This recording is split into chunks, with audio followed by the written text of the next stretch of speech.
I feel great about it. Well, it's nice of you to show up. All right, everyone, welcome back to another episode of I Can Do This All Day. I'm Dan, the part-time Avenger. With me is Mark, the Resident Jedi. Hello there. We started with the Spider movie, and today we doth persist as we tackle Across the Spider-Verse. Across the Spider-Verse, one of, or I'm sorry, the sequel to the, would you say surprise hit for the last movie? I mean, it was a pretty big impact across the board. A lot of people saying it was the best Spider-Man movie ever made. It was a very good one. I don't know if it's the best because I can't hold live action to an animated movie, but I don't know. What are your thoughts on that? It was a shock that it was good because it was a Sony Marvel movie. Um, they made a good one and have yet to recreate that success. I mean, present movie excluded. So yeah, it was a surprise hit. I would not say it's the best Spider movie. I mean, I know there were multiple Spider-Men in it, but I think that we've done it better since. Okay. I can't disagree, but I can see the argument. So that's one of the things for me is like when I saw people saying like, "Oh my god, this is the best Spider-Man movie ever." It's like, well, really?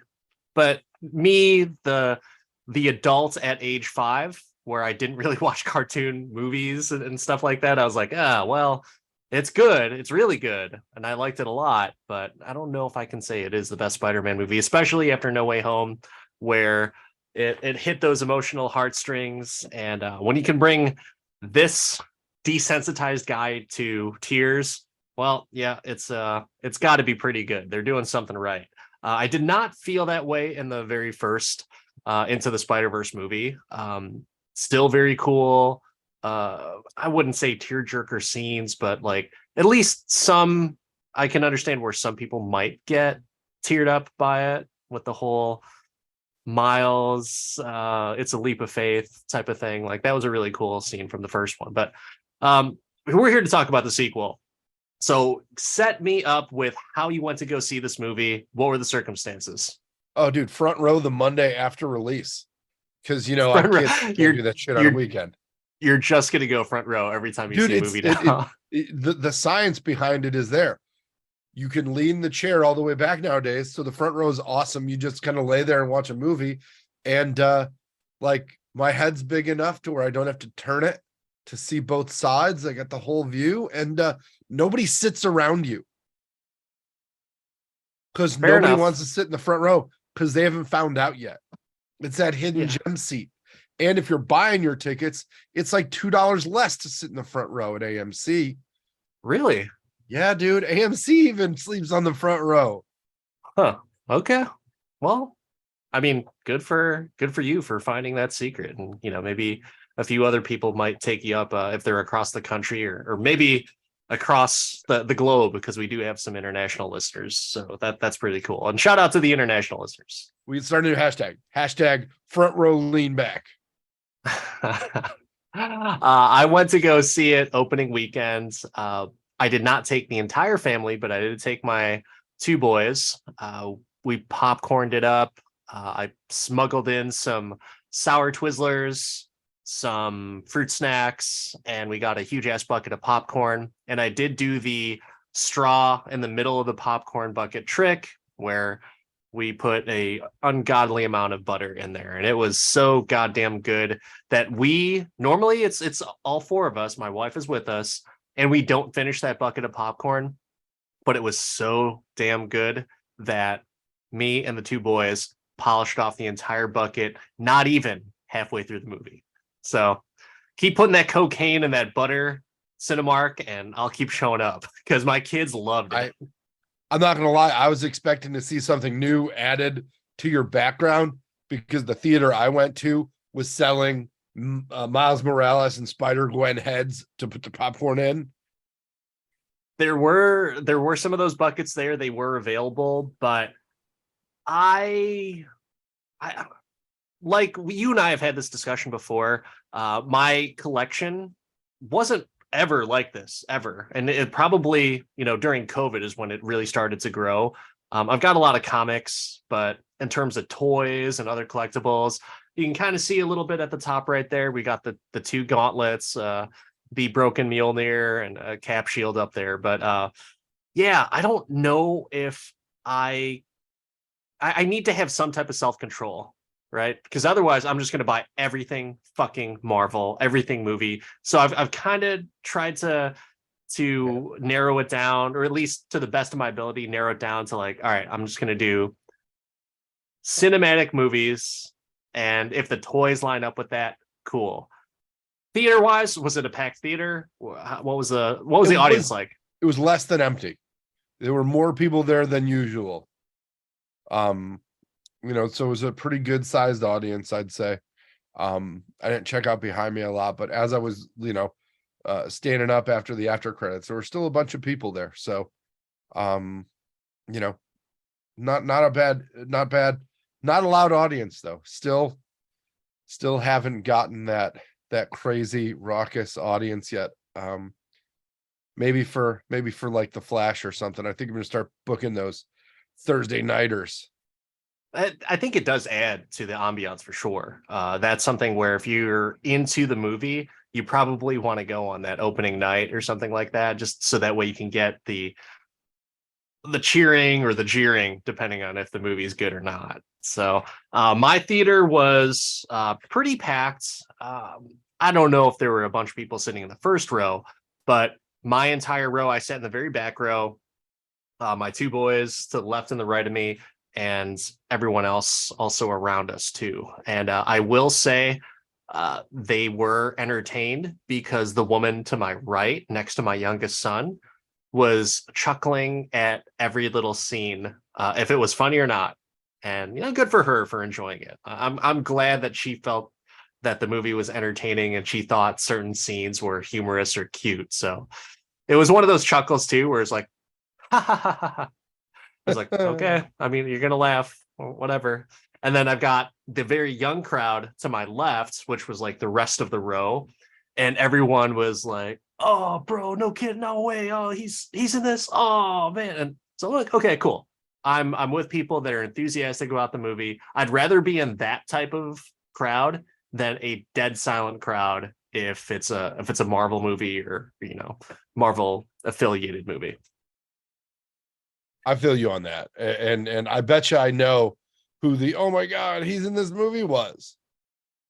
You'd be surprised. You would be surprised, because I didn't know who the fuck it was. It was just some completely rando that like, oh, okay. Then maybe it's in the video game that I didn't play or something like that. But yeah. Okay. But going into this movie, I know you are pretty you've taken a stance that I'm just not going to watch trailers. Dude, if I I'm so spoiler free. I had no idea that this wasn't a complete movie and that there was a sequel lined up, that they would TBC it. It was about 10 minutes before the movie ended that I'm like, this feels like they're not going to resolve this right now. It was a long movie. Are they like gonna, almost 2.5 hours, right? 2.5 hours. It was, but it went by fast. But yeah, to answer your question, I was so spoiler free. I didn't know they were going to be continue it. I didn't know that it was a prequel, sequel, end game situation. All right, so spoiler free, pretty much trailer free for this movie. I just saw the trailers. I'll continue to watch trailers, but I am staying away from the Flash. And I happened to see something like international clips. I was like, fuck, I wish I wouldn't have seen that stuff. But going into this movie, what were your expectations for? I was expecting a resolved story that include more spider people, and that was it. I had nothing. More than what? More than what was in the last movie. Okay, not more. I don't think you could put more than what was in this movie. Okay. They had the Citadel of Ricks, but with Spider-Man. Citadel of Ricks. Going into this movie, before we talk about it, I quickly want to just get your opinion on something. So what are like your top 3 things about that you liked about the first movie? So Into the Spider-Verse. I thought that the soundtrack was very artist diverse and strong from a hip hop perspective. And I thought that that's something that doesn't drive a lot of large budget films anymore. And I can't remember the last animation film that was hip hop driven like that. It gave it a completely different feel, which I loved. Two, the Jordans that they used and released from the movie were fire. And if I could get them for under like $400, I would have them. The one they released for this movie looked like dirty and beat up and just trashy. Not a fan. And the third thing, I just dug the fact that they stayed with what Spider-Man really kind of was, and that's like the teenage evolution, growth, and dealing with those issues. That's always been like the root of Spider-Man.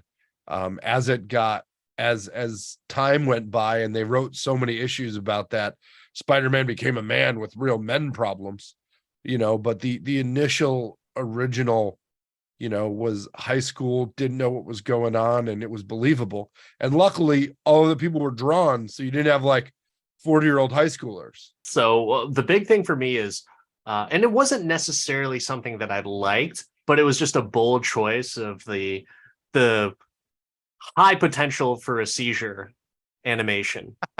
That is definitely something that I will always remember about the movie. Not because I didn't like it, but just because like this is a bold ass choice and it works.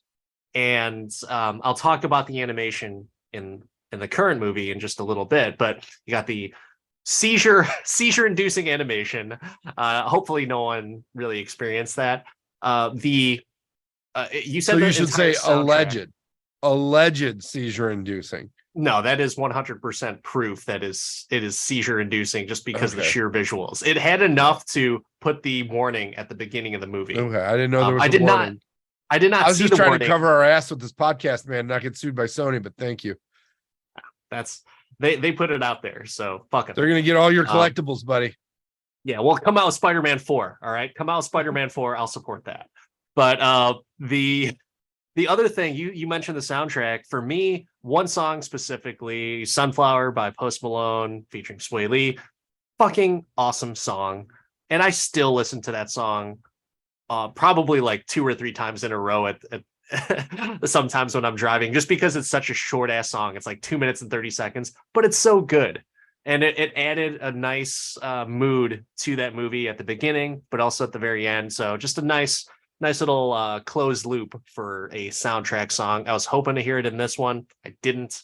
But the last one that I want to just remember is that sad Peter Parker character where he's just, out of shape, depressed, going through some issues.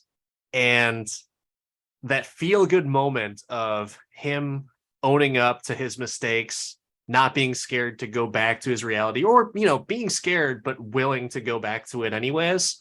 That was like such an awesome, like if you put that in a real movie, like a real live action Spider-Verse movie, you would have grown men crying in the theater. I did not cry because it's animation, and if anything animated makes me cry, something must have really happened to me when I was younger. But We I've need to have you not watch cried. like Fox and the Hound. Yeah, no problem. I'll watch that, no problem. Remember when that came out, or at the time that we were watching that in school or whatever, if like the teacher was like, "It's movie day, I don't care. It's school year's almost over." It's probably I didn't care because I was watching Commando, or I was like, I couldn't wait to go home and watch Terminator again for the 18th time on Betamax. That's what it was. That's it. That's my three. So we talked about a little bit of reminiscing about the first one. Let's get into the new movie, Across the Spider-Verse. So the intro, very different from the previous movie, but also the same. So I thought this was a Miles movie, and it goes through like the first 15 minutes, maybe just Gwen.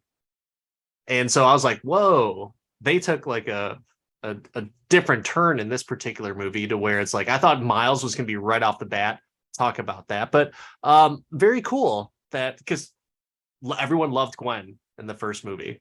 So the fact that you could put the spotlight on her give her a little bit of backstory, which I think was super important because everyone knows, just from the visuals that like, oh, Peter Parker was the lizard and she killed him. But for those that are not as comic savvy and can put those multiverses together, you get a chance to see what actually happens and her dynamic with her dad, Captain Stacy, and Peter, who was the lizard. What are your thoughts I on that? I didn't know the Spider-Gwen backstory. Like I was not aware. I didn't capture it in the last one. Mm. And I was not aware. I thought it was great. Solid drum solo, kicking it off. Yeah, Just right. just angry. Um, was surprised they didn't show her like breaking drums using her spider strength and stuff like that. I thought there was some areas where they like showed she had restraint, which was awesome, but I thought it was great.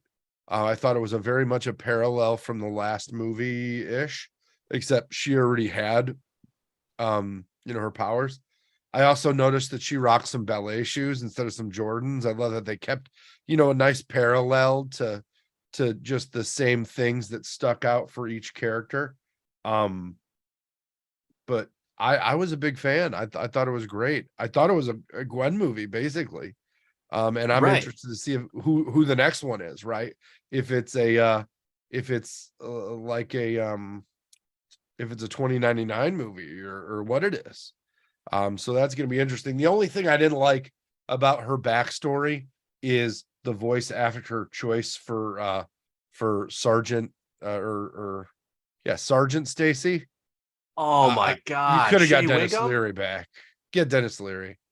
Just Oh do it. fuck, man. Shea Wiggum, underappreciated. Everyone knows, and like if they see him, like, oh, that's the guy from whatever, but they can't remember what his name is. The reason why I like him so much is we did a watch along to a particular movie, The Fast and the Furious from 2001, right? I think that's when it was. And he was later on in the series in Fast and Furious as one of the FBI agents with Brian O'Connor, and he gets his ass kicked and his nose broken multiple times in the series. So he's also been in Boardwalk Empire, but man, put some respect on that guy's name. Shea Wiggum, loved it. I didn't realize it was him because I don't recognize his voice per se, but I thought he was a good Captain Stacy. I was like just picturing Dennis Leary the whole time. Dennis Leary's an asshole. He says Dennis so. He Leary's made a song about it. So yeah, but he's still awesome. if this was 2002, 97 to 2002, I would agree with you. But Dennis Leary, his time has passed. Let Shea Wiggum rock Captain Stacy until he potentially dies in the next movie. So Wow. now we go into the different versions of Spider-Man. How many different versions of Spider-Man do you really know? Full backstory, not a ton. I've never been a multi-spider-versal person. Like I didn't know there was a T-Rex Spider-Man, right? Or I think I'd heard of Spider-Cat, but just in general, like there was so much. I'd known about the Scarlet Spider and the clone situation and that, but um yeah, didn't know about all the other ones. And I'd heard of 2099, but that came out well after I was reading Spider-Man comics. I will say when I was at the peak of my comic reading life when the 2099 series came out, because there was Spider-Man 2099, X-Men 2099, and I think Ravage or Ravager 2099. Like I had no idea what the fuck this was all about. All I knew is that it sucked. And I was not interested in it whatsoever. But Sony, congrats to you because you made Spider-Man 2099 a legitimate badass and very interesting. So I'm into it, especially after the last movie where he's kind of like this secret agent type of Spider-Man. I was into it. I was like, great. And you've got Oscar Isaac, who has played probably more comic book characters, almost, and maybe more than Chris Evans, who who has played a bunch of comic book characters. So great actor. I just watched another movie with him in it, and was like, God, that guy's so goddamn good. He's in so many different IP, like popular IPs, and I'm just like, yeah, put him in everything. I'm all for it. But yeah, I had no idea who the fuck Miguel O'Hara was. So Yeah, no, I when it comes to the other Spider-Man, I was so excited to see Childish Gambino in this, and yeah, so upset that they didn't dig more into it, because he was for so many years supposed to play Miles Morales. Like for a decade, they were talking about getting him into a suit to play Miles Morales, and yeah, that's probably never going to happen because he's a little too old now. well, now he needs to be the Prowler because in if you remember from Homecoming, he was that same character, and he had mentioned like, man, my nephew goes to school a few blocks from here. So that's the same character that he's playing in Homecoming and in this movie, but obviously a different universe probably. So yeah, he was technically the guy who played the Prowler, maybe just not the Prowler yet in Homecoming. And so when I saw him and the fact that they incorporated the live action characters in the movie, I was like, fuck, that's awesome. And he was in the garb, the Prowler garb. So I was like, oh God, you gotta have some, cutaway scenes where he's doing some bad shit. But maybe next time. Or maybe another movie. Maybe another movie. So much going on in this movie. So one of the other Spider people in this movie, and one of the mainstays of the Spider-Man task force, is Jessica Drew as Spider-Woman, played by Issa Rae. Do you know who Spider-Woman is? And do you remember No, this iteration of her? I've never seen a Spider-Woman on a motorcycle or pregnant. If I'm not mistaken, the only Jessica Drew Spider-Woman that I knew was a redhead white woman. So big departure from from what I remember. But this could be another iteration that I'm just not familiar with. I'm not the biggest Spider-Man fan. Jeff, one of our listeners, if he's listening right now, he's like a huge ass Spider-Man fan. So I might have to ask him as to like, hey Jeff, what are some of these other iterations, and what are your thoughts on them? So Jeff comment and should let leave us a bunch know. of comments on this, and then other people Should. can just tell Jeff he's wrong. He knows his shit. He knows Spider-Man. So I hope he can give me a school lesson about some of these characters. But yeah, the other different versions of Spider-Man, obviously the main ones that we are introduced to is the Spider-Man India. But I won't try to even pronounce the name, but it's very similar to Peter Parker, but Praviter Pavakar, I think is how you pronounce it. I thought you I were might going to be off. try. It would have been better if you didn't try. No, I might even be there. I might be right there. I might be there. So Jeff would know. and then Spider Punk, which I've taken a few pictures of people dressed up in cosplay as Spider Punk at the last Tampa Bay Comic Con, and I just thought like, man, everyone is just making variations of Spider Man, and I don't know if he's like a legit character. I guess he must be because they certainly they certainly fleshed him out in this movie, at least to a certain degree, where it's like, did they just make all that stuff up, or is there some comic backstory? So I'm assuming there is. Hobie. Spider-Man India was very, you could tell that he hadn't had the tragedy happen yet. He was super upbeat and slinging his yo-yo around and stuff. And yeah, and Spider-Punk, I didn't know I needed a Lenny Kravitz Spider-Man, but oh my god, I do. Played I by really do.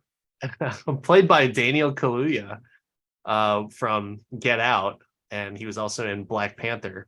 So it was really cool to be able to recognize, and he's such a good actor, man. His voice acting obviously was really good for this, and it made me like super interested to see more of him, which apparently we will see, but we'll get to that in a little bit later Well, on. yeah. But the diversity of Spider-Men and Spider-Women in this movie is pretty incredible. And We'll talk about some of the other variations a little bit later on, but before we do, I want to talk about the bad guy, or at least the supposed bad guy. So, do you know who Spot is? I thought it was a ripoff of DC, and then he had all these portals, and I have no idea who Spot is. It was a cool little fight scene, though. It's almost like he was fighting Wong, and he was just like going at it. But a very interesting take on like a guy that can't necessarily control his powers, but keeps fucking up, and he's really not that bad of a guy. He's just like, I'm screwed. There's no other way that I can exist in life. I can't work. I can't keep a job. I can't get a job because I look like this freaking weirdo. So I'm gonna rob you and just give me the money. But hilarity ensues, and Miles just or at least he subdues him for a little while, but like every bad guy should, he gets away. Well, it seems like the Spot is a canon event, right? Because Miles created him in the take apart of the Super Collider and Kingpin and all that. Like, in Spider-Man, there's not that many villains that happen because of Spider-Man.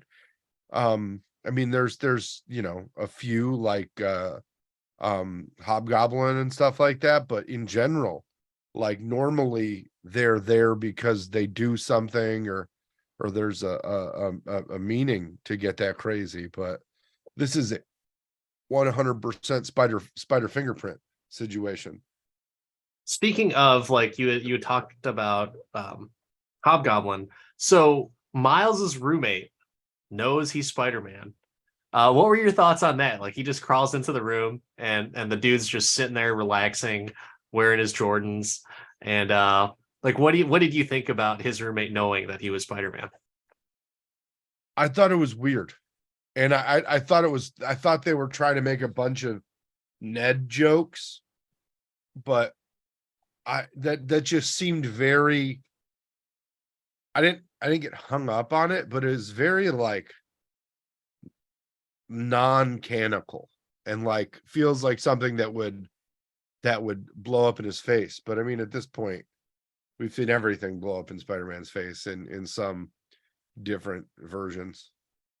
But very careless, right? I mean, there's a pretty good awareness that with great power comes great responsibility. But I guess that has that even been Hasn't said happened to yet. Miles? Mm, okay, Well, I guess if his uncle was the Uncle Aaron, but I don't think Uncle Aaron told him that. right, right. But yeah, I don't even know. In the comic world, does someone say to Miles, with great power comes great responsibility? Or is it Peter Parker that tells him that? Because I think he does indeed mentor him. Or maybe they said it in the last movie, we just forgot about it because it's been a while. But yeah. Yeah, I didn't rewatch before this. Did you? No, but I did watch like a little bit of it just a couple weeks ago. And so like it's still a good movie. Still so freaking Oh good. yeah, yeah, strong film. So what did you think about Spot though, and him being the villain and his powers? Is it better than the typical MCU villain that what we've seen in the past and a lot of people have complained about? The typical MCU villain, gore aside and Thanos aside. Well, I think it's a more traditional comic villain, right? The tortured soul that decides anarchy is their new quest because they've been torn from their normal life by some accident or action. Again, it's a villain whose origin is laced by the hero themselves, so they have a vendetta out. So where the hero is normally stopping them from completing their mission, the hero is their mission in this movie. So it's a different feel than we've had in a while. Like you said, aside from gore, but we don't know if that's going to come back in the MCU or not. But for this film, I liked it, but I don't know. It seemed to go that way, or not start that way, then go that way, and then now I don't know where it's going. because that character seems, while he is now collider powered and such, like it's just because you could travel the multiverses doesn't mean you could cause havoc in the multiverses, is what I'm saying. Like there's usually more. And the fact that there's only spider heroes in all of these universes is another thing that's a little, distracting, especially in New York. When you say that there's only spider heroes, what do you mean? Like if you had something like that going on when there was that big fight with him flipping all over the place and being giant, like Spider-Man wouldn't be the only character to go after him in New York. But in that universe, it's not like the X-Men and Fantastic Four have been introduced. Well, I understand that, and they don't have the rights to him either. Mm-hmm. But it's just, that's where I have to suspend reality, or the reality of the MCU, because this is not an MCU film.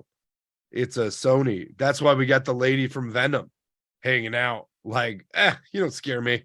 Get the hell out of here. That was funny. I was hoping that she would have made a cue to Venom, where Spot's talking to her and she's like, "This shit doesn't surprise me. Venom comes in here on the regular. This isn't a problem." Like, I would have loved that.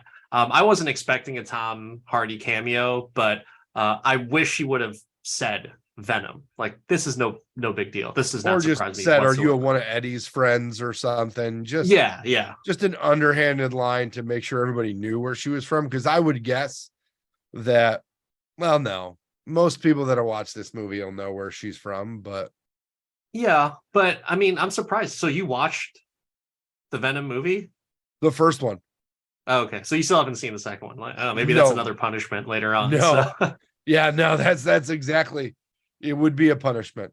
Well, let's place a bet, everyone. That could be the next could be the next bet movie. Maybe we'll bet on who the villain is in this movie, and then a year from now we'll have the payoff. Yeah. So speaking of, so as I'm watching this, I'm thinking Miguel O'Hara might be the villain. Spider-Man 2099 might be the villain. Is he the bad guy? See, I think bad guy versus villain is a terminology situation, because villain, gives you the inclination or the assumption that there's some kind of nefarious intent. I think that 2099 is a catalyst for the story, because he's desperately trying to make up for things that he failed at. I mean, that story of him going to another universe, and he pulled a Rick, basically, and living in a universe where his daughter didn't die, and it fell apart on him, and that can drive you to be additionally careful, some level of madness. And I mean, there's definitely some positives from what he's built, but I think that to categorize as villain would require some level of nefarious intent. And I hope that there's not that, but I don't know. They left it kind of open. They were focused on the fact that he's powerful, that he's in charge, that he's the lead, that he gets angry when people don't follow his lead because they don't understand. They need me on that wall. They want me on that wall. You can't handle the truth. Debate time. Kingpin was attempting to do the same exact thing as what Miguel did do. Kingpin was the bad guy. Well, Miguel went there. Kingpin was trying to pull him here. And Kingpin was trying to bring them back from the dead, not necessarily from another universe. Kingpin didn't understand the rules. But in this movie, in this universe per se, none of the rules apply, right? Like, there is no consistency of space-time continuum rules, because based on this movie, the world should have exploded when Miles met Miles at the end, right? Like, there's all kinds of, they don't follow any of the rules, right? Like, that's not how time travel works. They don't follow the Back to the Future rules. They don't follow any of the rules. Because those movies were a bunch of bullshit. Those movies were perfect. No, but Ant-Man said, like, so Back to the Future is a bunch of bullshit. Yeah, no, I'm with you. I'm with you. But they don't follow any of those like generalized tropes, and some of them seem contradictory as they play out their films. So it's going to be interesting to see kind of how they tie this off. But I've got to think that the villain in this movie, I see why 2099 is being targeted by so many people, because the villain has to have a proactive way of navigating the multiverse. So, but the villain also has to have ill intent for more than one party, right? This seems like, to do another Batman quote, some people just like to watch the world burn. That's the kind of villain I'm seeing in this, and that's why I've got Spider-Punk, Hobby, eyed up as the villain. He's got the technology independently to be able to share. He gives it to the person who we know is going to use it not in the way they're supposed to, in somewhat of a selfish way, in Gwen. And then you get Miles jumping through portals as well. Like, they use more portals in this than an episode of Rick and Morty, for sure. But I think that by creating chaos, you're creating damage. And that's why I'm not 2099 is worried about the world that Hobby is creating. And Hobby is what his name was, right? Yeah, for Spider-Punk, yeah, that's his name. Yeah.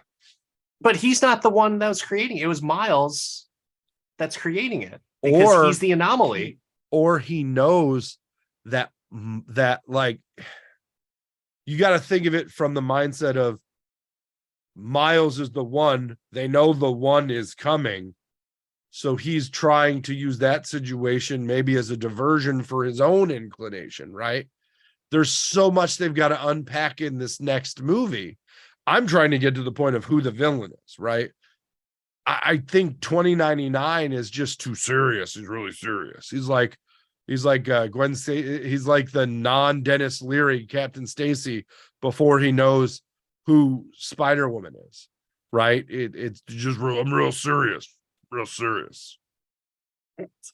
So I don't buy Spider-Punk being the villain whatsoever. I do buy the fact that Miles is that guy that wants, he's Tom Holland. He wants to save everybody. He doesn't want to just let his dad die, because that's what needs to happen, right? According to everything as the canon events, yeah, he needs to die, and Miles has to let it happen. And interesting thing is with Spider-Man India, if his dad did not die, or was it his dad or is his girlfriend's dad? I can't remember who it was. Yeah. But either way, the police authority in his world, since he did not die, shouldn't that just start collapsing that universe like right away? Are we gonna see Spider-Man India like mid-battle that, like, I've got limited time. I can only help you guys so much, but my universe is collapsing, and I'm gonna go along with it?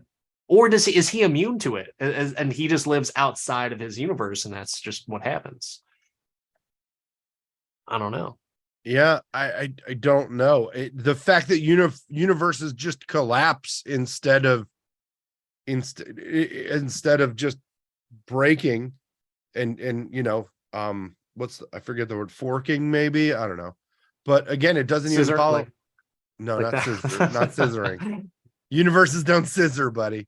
But in general, it doesn't follow the rules of the MCU, right? There's not an outlier that creates a different timeline. It's just, so this movie, they needed to get their shit together on deciding the rules of time travel, time travel in the multiverse, because they're just like, everything's on the table. Woo! But no, they're going to collapse. Why? Because it's more dramatic and it can be the driving factor behind this person. But that doesn't make sense because shouldn't Spider-Man India now automatically collapse? No, because no. It was starting to, though. It was starting to collapse. The spider people end up going there and started they tried to save that universe. That's why they were staking all those different things there. Okay.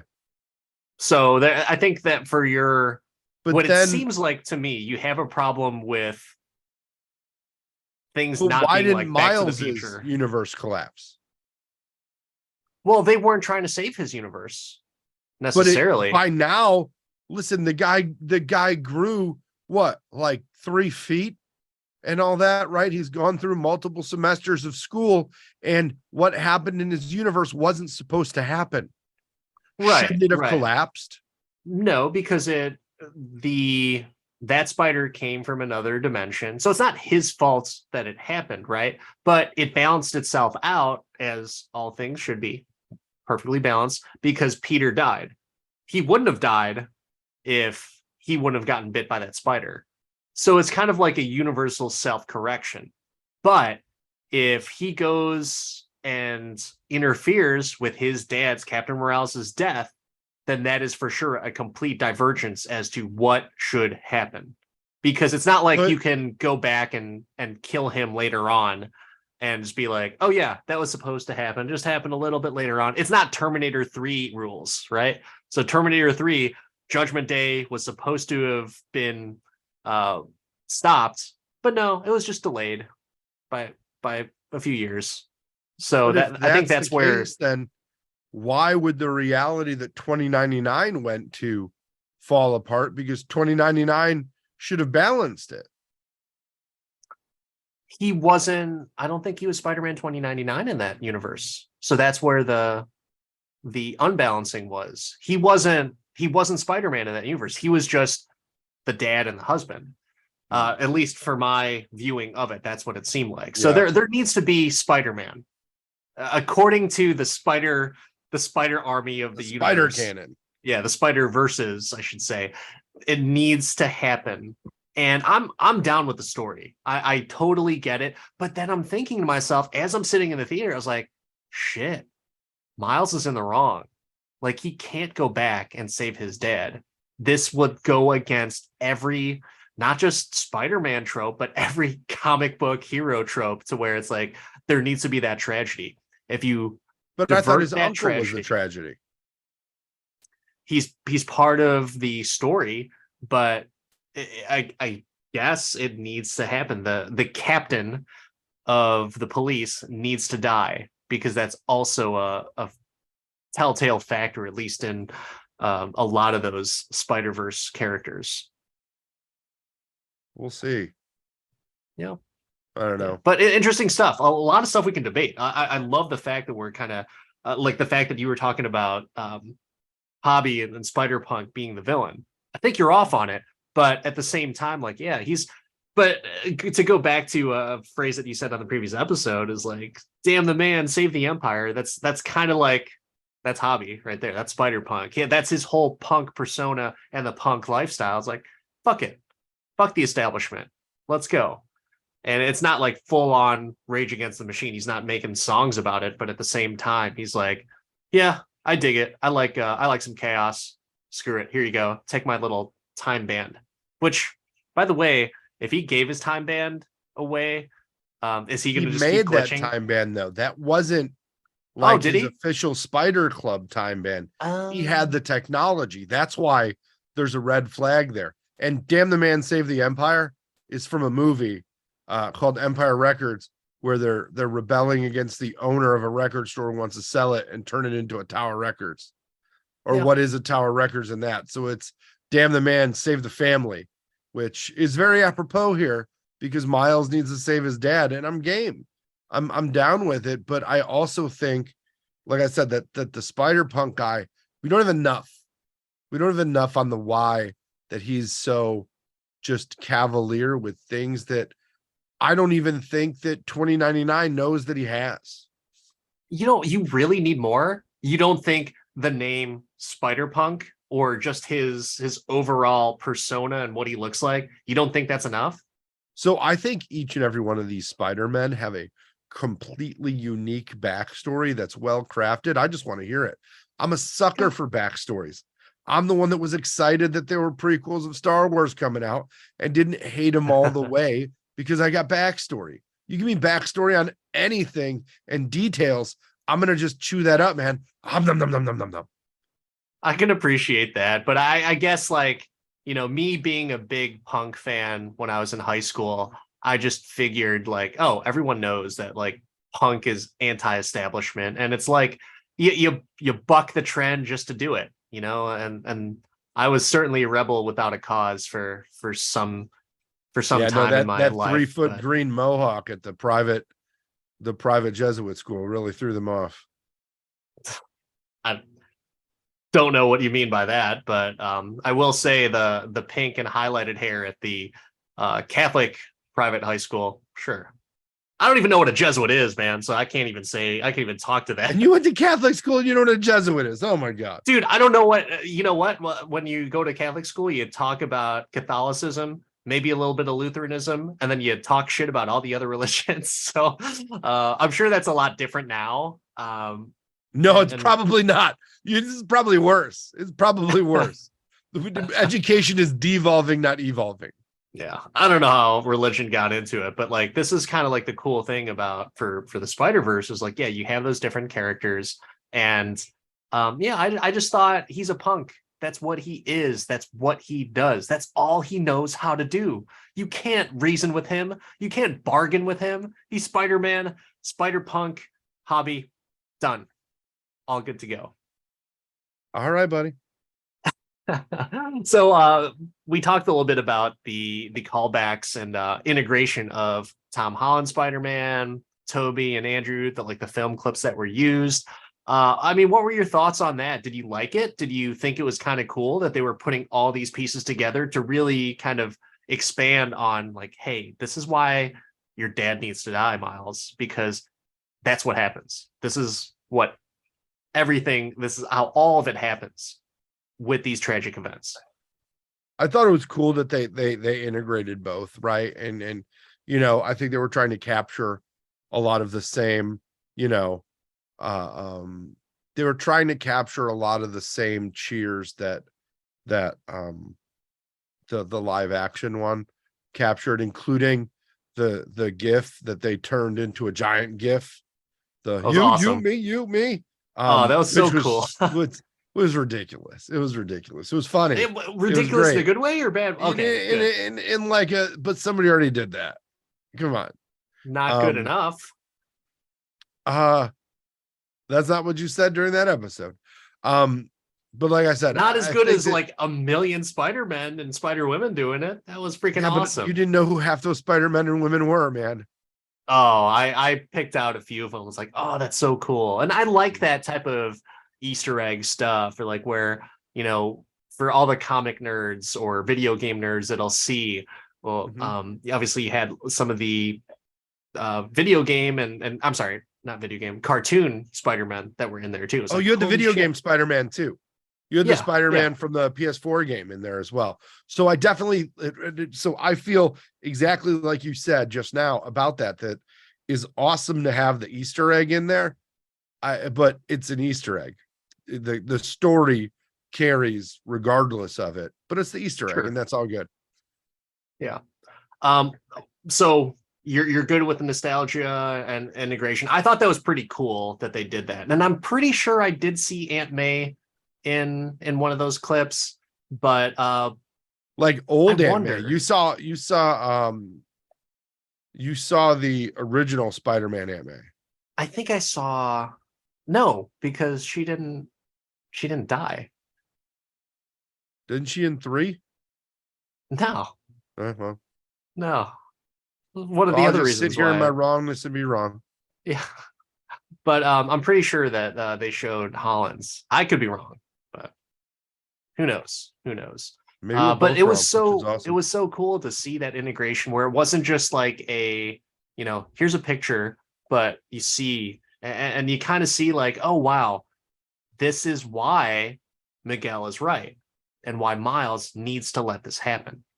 Yes, he's an anomaly, but he also, in order for that universe to still exist, he needs to let that happen. He's going to die. Gwen's dad needs to die.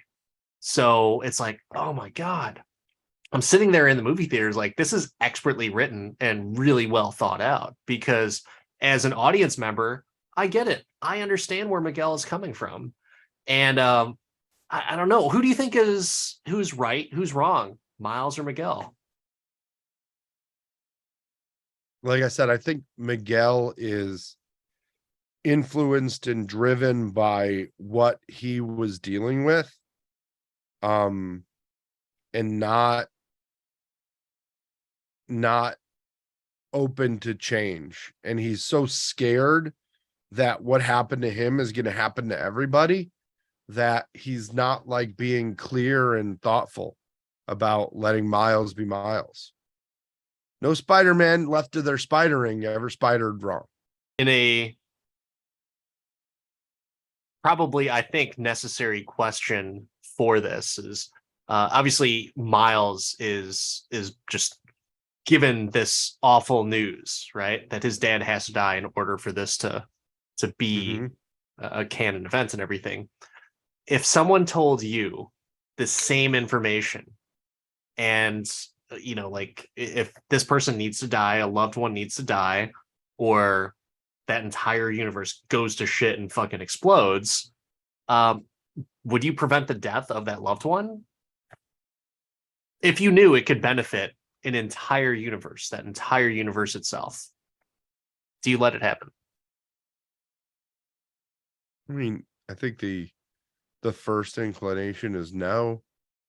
I think that the most powerful parts of those moments in these movies is that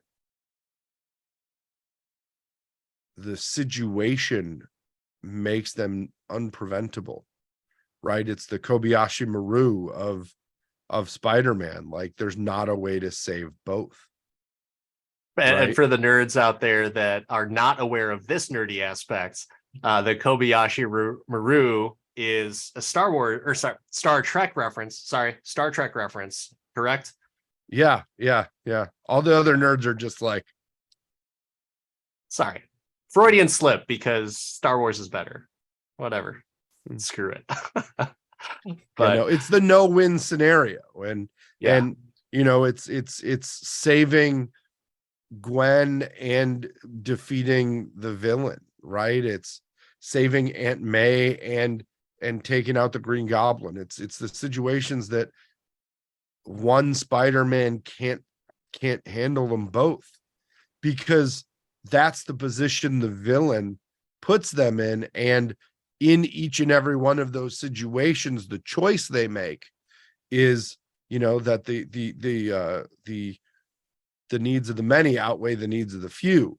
And that's, your question, my reaction is to say, well, yeah, I'd try and save my person, but in the moment, that doesn't then qualify you as a hero, does it? To make choices that are selfish. Now here's my hero romantic story or opinion of this, right? I would like to say that yes, I would prevent the death of a loved one if it could, knowing that if I didn't, it would be the end to a universe. Well, maybe that loved one is my universe. That would be the I'm writing this for Hollywood type of scenario, right? See, I thought you were going to go with a Christopher Reeve Superman and be like, no, I'm just going to run real fast against the turn of the earth and go all share on it. If I could I'll swing. I would save everybody. I'll swing really fast, like that would have been a great build on the first movie's swing scene. This is time travel swing, which is really effective over the ocean where there are no buildings or trees. Why do we need to bring skyscrapers into this?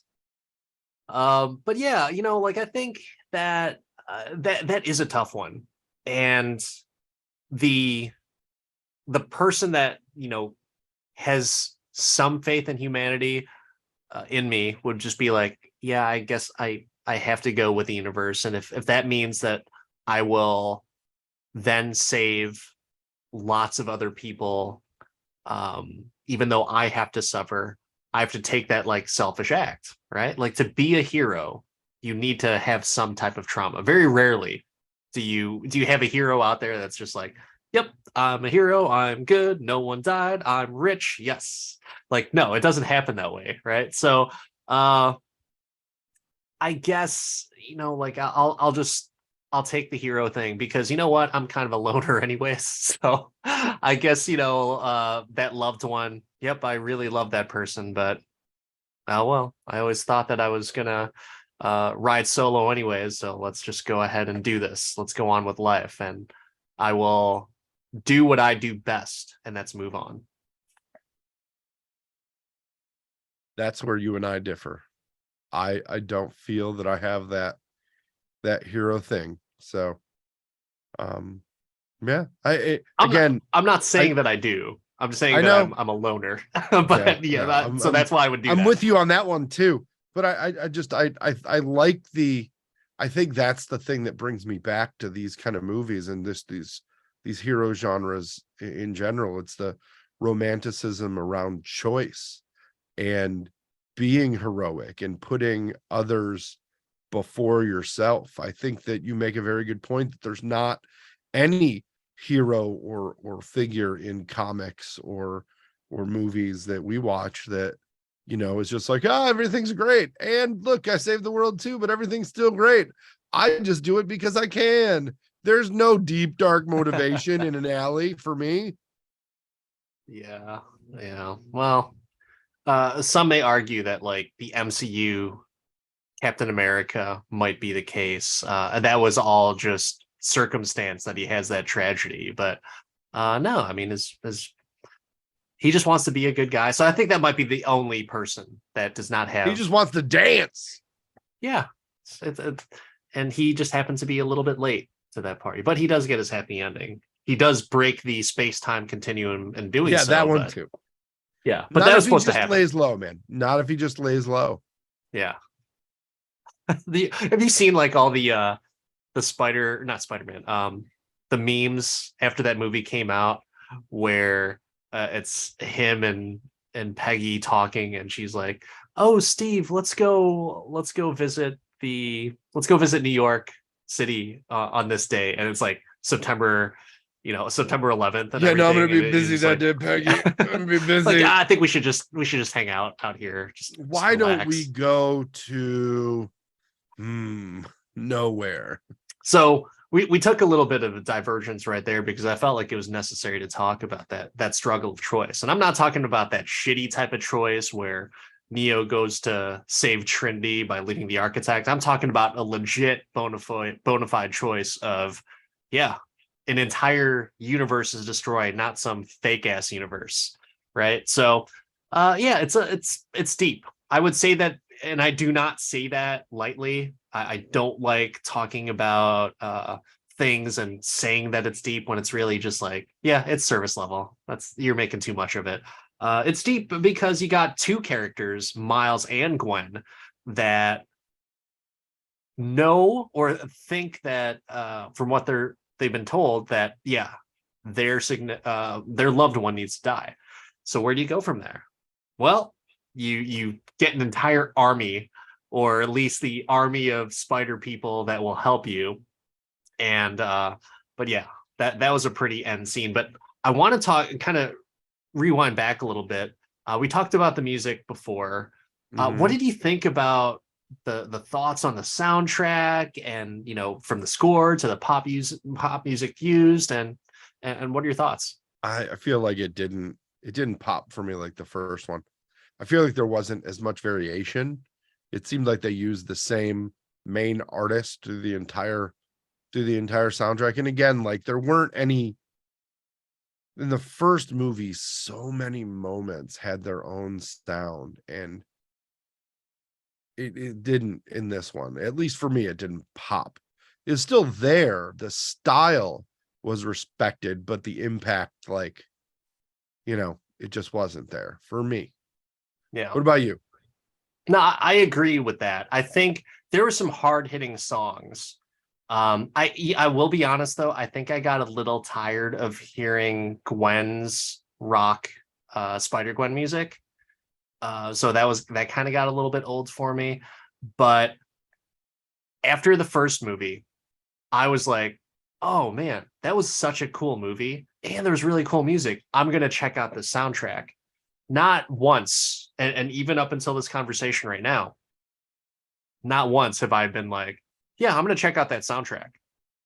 I have no idea who's on that soundtrack. And we looked it up before this podcast started. So I don't know who is actually on that soundtrack. And I do not, the songs did not hit me or grab me like they did in the first one. It was all Metro Boomin, yo. Yeah, there's a little bit of ASAP Rocky in there, but I mean, like I said, it did not grab me to be like, look this shit up on Pandora or Spotify or YouTube. Yeah, I think that I have that reaction to a lot of modern hip hop anyway. So Yeah, well, yeah, that's true.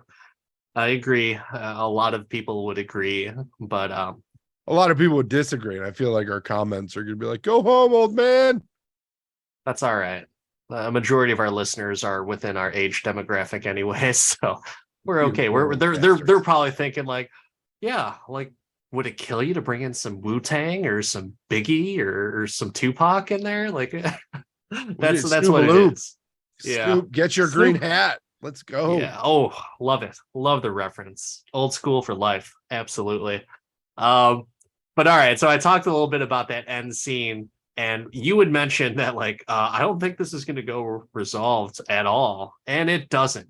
And the end scene of that movie is Gwen with Hobby, Penny Parker, Spider Ham. Fucking big fan of Spider Ham. So happy to see him. And then, of course, Spider-Man Noir and a few other Spider people there too. It's like I was freaking excited to watch the next movie. I was like, oh my god! And even the people in my row, they were vocally saying, "Oh fuck, we gotta wait for 2024 for this."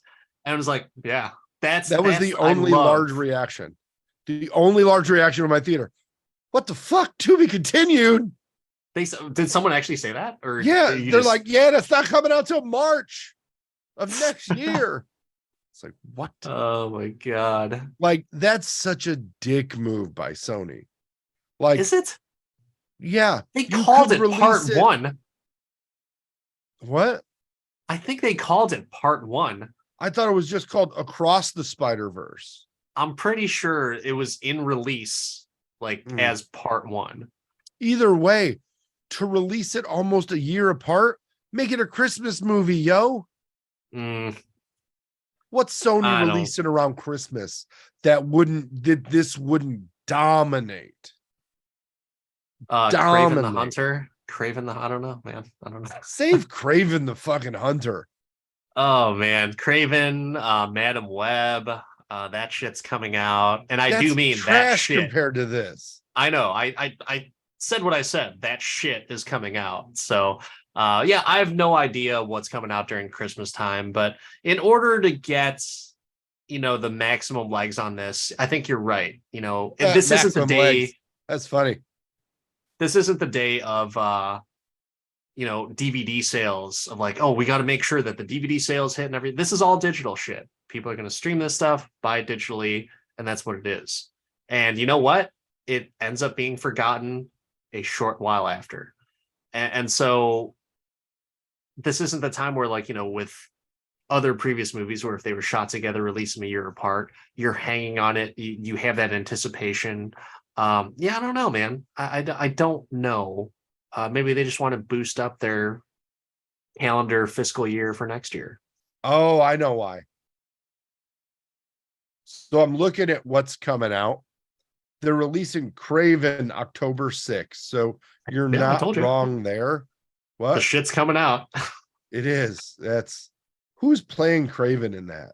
Aaron Taylor Johnson, who's a fantastic actor. But I am going to be bummed if they fuck this up because he deserves so much more. He really does. He's such a good actor.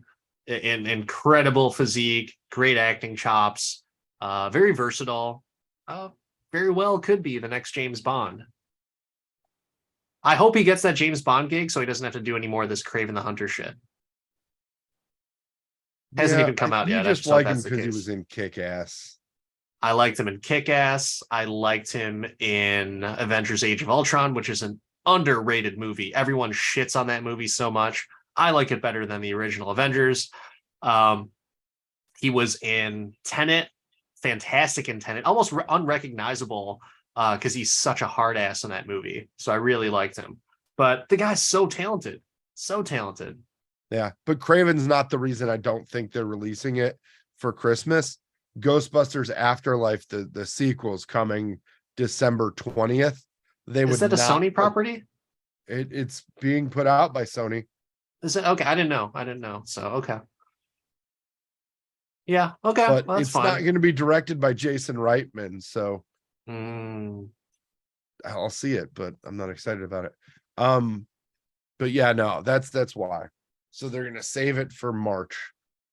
But that's just you got to do that in the same year. You got to plan for that. You knew this was going to be a huge movie. You knew, Sony. Well, Sony. I don't know. Maybe they're trying to line it up with the next Spider-Man video game. Maybe that'll play into it. I don't know. Who The knows? Miles Morales game that they're talking about doing. No, that's Or already no, out. that just came out. Yeah. No, the Spider-Man 2 game. Yeah. So, which I heard was like a fantastic game and a great story. Uh, I almost wish I didn't really watch some of the videos about it because I see what the spoiler character fate is on some of the things. I was like, damn, Mhm. it looked like such a fun game, but I don't have a PS4. But one of these days I'll get a PS5. I'll get the re-release of it and I'll play it. And uh, but anyways, so you got that end scene with that team. What are your thoughts? What's going through your head? We heard what your audience thought about it. What about you? I'm like, well, I told you already. Like, I was like, they're still building up, and it feels like they're slowing down for some reason. I feel like this isn't getting resolved, but I didn't. This isn't a. This is a one shot, right? And then I'm just like, oh, well, I was right. It's slowing down too much. Because 2B, I guess I'll come back. But I was sad I didn't get a resolution because I was excited that I was seeing a movie. So I like to go into those prepared to be like, what could happen next? Not, oh man. Oh man, I was so hyped. I was just like, yep, I am good to go. I have not been that hyped after the ending of a movie since I can't even remember. Well, Like that's I because the really last movie can't. you saw was The Machine. But no, I mean, like with that type of cliffhanger, if you will, where people are ready to go. Normally, you like obviously like for Infinity War, fucking fantastic movie, and it ends on the shot of Thanos. You don't see like the Avengers geared up, ready to kick someone's ass. They're all broken, and you see Thanos sitting on his little potato farm, and he's just like, "I'm happy. I'm gonna go Potatoes. make some stew." Mhm. And yeah, like this is like a full. What it reminded me of was like any type of like a WWE type thing where the wrestler that you just liked, and the good guy, the face, gets beaten, and then he cuts Thanks. a promo, and he's talking about how I'm coming back and I'm gonna come after you, and that's where I was like, oh yeah, a little bit of WWE style, where it's like you're getting your whole squad together and you're gonna come back and go after your, the defend your future or just go out and pick a fight. And so I was all for it. But Yeah, yeah. it had a feel. I didn't see the new Dune yet because I knew it was going to be two parts, and I knew we weren't going to review it until the two parts came out. So, the last movie that had this good of a like cliffhanger, at least for me, I don't know if it was The Hobbit or the Dark Knight movies. Like The Hobbit, you knew the story, at least I did, because I grew up in the animated Hobbit world, right? Like that was Yeah. a cartoon that I saw as a kid. But like the Batman movies where they left him on cliffhangers, the No, they didn't. Christian Bale ones. No, not Uh, really. I mean, yeah, they were gonna chase after him. Whoop de fucking do. That's not a yeah, cliffhanger. That's just maybe a Kill Bill. yeah. And Yeah. I mean, and that wasn't even a cliffhanger. That was just incomplete. That's yeah, like obviously like nothing. It wasn't even a cliffhanger. It's just like I crossed some names off the list. Obviously, there's like a couple other names on that list I need to go after, yeah, including the guy who is in the fucking title. yeah. But But you knew you like I knew he named it Kill Bill Part One, but you're like, oh man, I wanted to get through the list.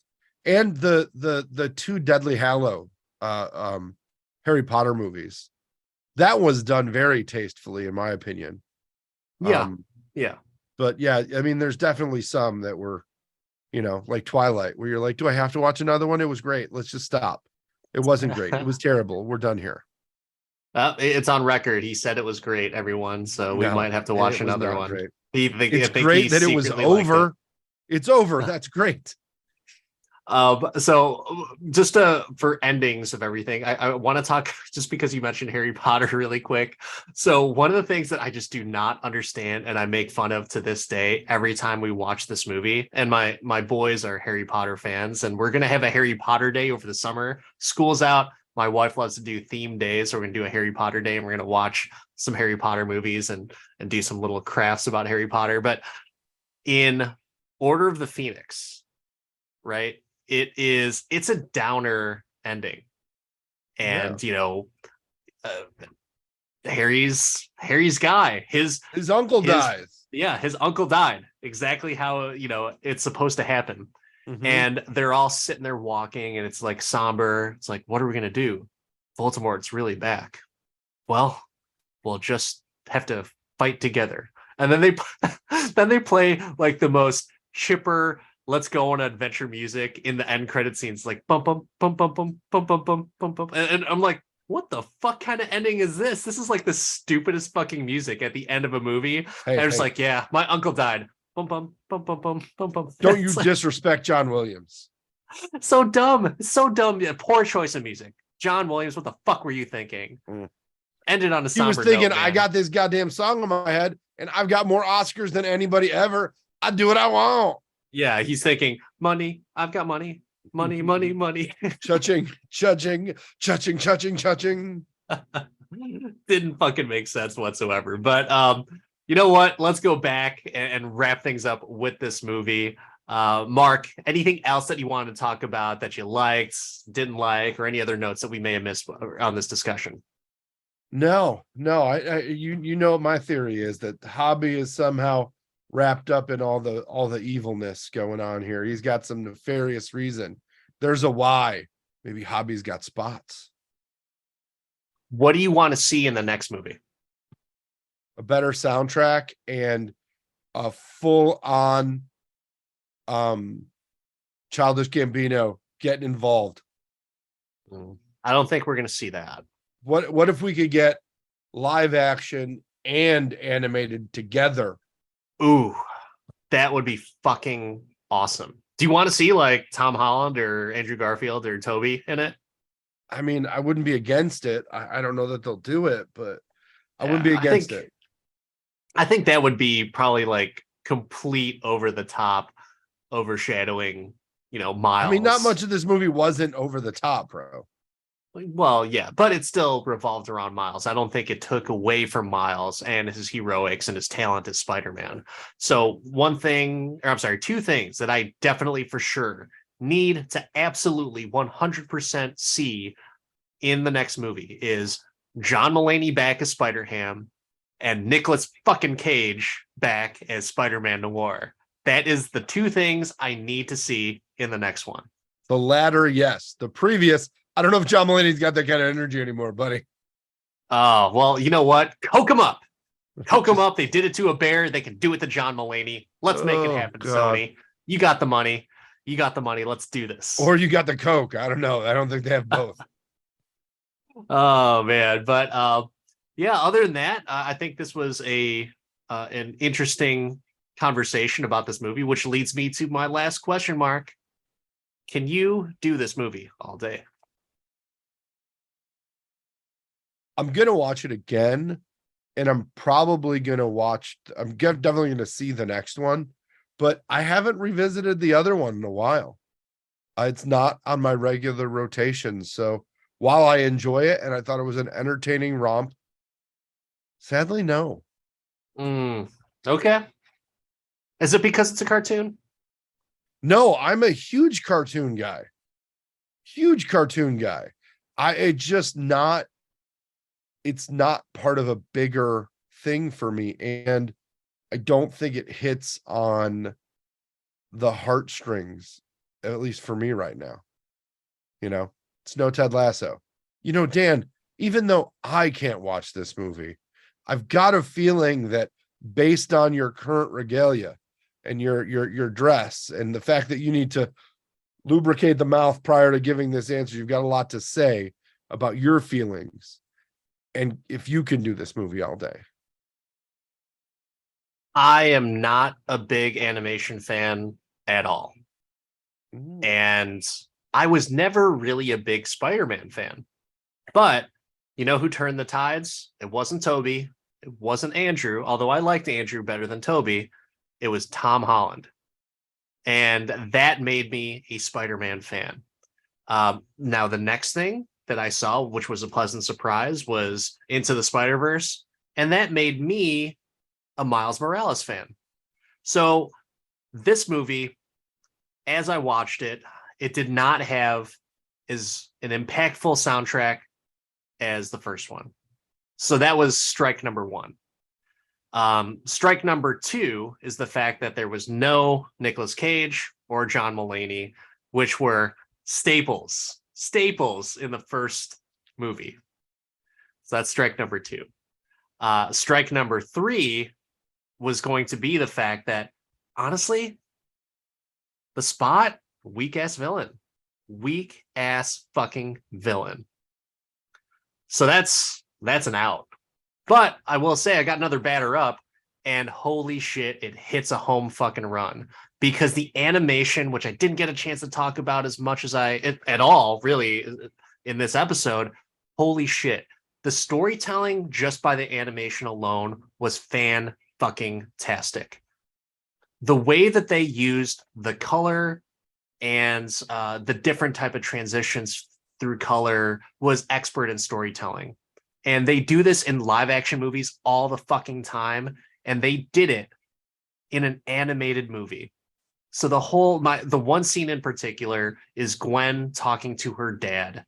And you've got her as Spider-Woman or as Gwen, just completely closed off, ice cold, blue lighting.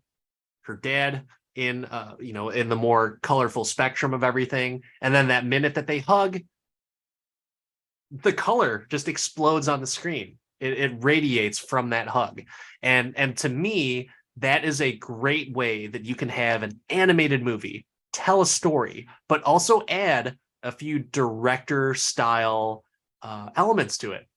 So I am all about that. And I thought that was a huge surprise for me. It wasn't just innovative animation, because what I was afraid of is that I was going to see the same style of animation and, like throw in some stuff. I've seen that before. It's kind of like the Taika Waititi type of issue where it's like, oh, this was kind of the same thing as Thor Ragnarok. If it just would have been, a little bit different, I would have liked it. That's what I was afraid of going into this movie. But you got the animation, fantastic. The way that you can truly tell a story, fantastic. Even though the Spot was a weak ass villain, you have, is 2099 a villain? Is Miles a villain? Holy shit, that's complexity at its core right there. So probably even better than Gore. Maybe, maybe even better than Thanos. Maybe. But Josh Brolin did such a fantastic job on that. I don't know if I can disrespect him like that just yet. But yeah, I mean, on that stuff alone, fan fucking tastic. And the integration of live action scenes and live action characters.